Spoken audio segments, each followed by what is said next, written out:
we have to talk about Microsoft and AI because the company is wheeling and dealing and looking to ensure that it doesn't miss the AI wave like it did mobile. Do you remember Zune and Windows Vista and the era when Microsoft was more technology punchline than leading light? Well, how the times have changed. Today, Microsoft is known in part for its mega deal with OpenAI that bought it 49% of the company's for-profit business. Now, why didn't Microsoft just buy the whole thing? A couple of reasons. One, OpenAI may not have sold. And two, Microsoft may not have been willing to pay the takeover premium that it needed. However, there's more than just money afoot when it comes to Microsoft and different AI projects. There's also the specter of antitrust. Now, Microsoft bought as much of OpenAI's for-profit arm as it could without actually taking ownership. And OpenAI probably liked that setup because it kept them in control, but it also worked really well for Microsoft. Why? Well, there's far less regulatory oversight of minority investments than takeovers.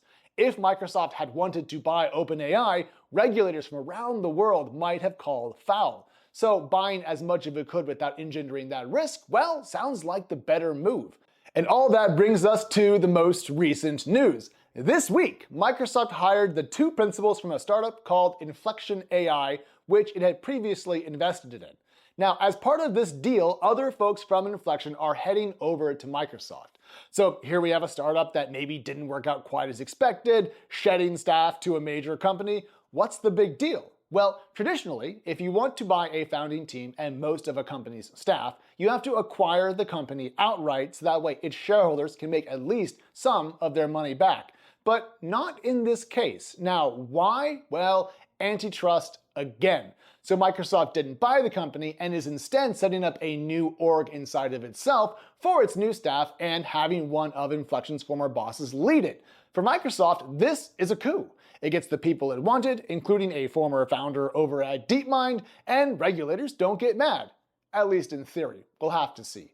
Now, elsewhere in the realm of Microsoft and AI, OpenAI's GPT-5 model, the latest and greatest from the company we all know, is reported to be prepping for a summer-era launch. That's not that far away.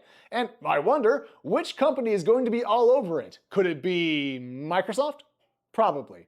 And as one last data point here, Microsoft is holding a big Surface hardware event today, which is expected to have a, you guessed it, AI focus.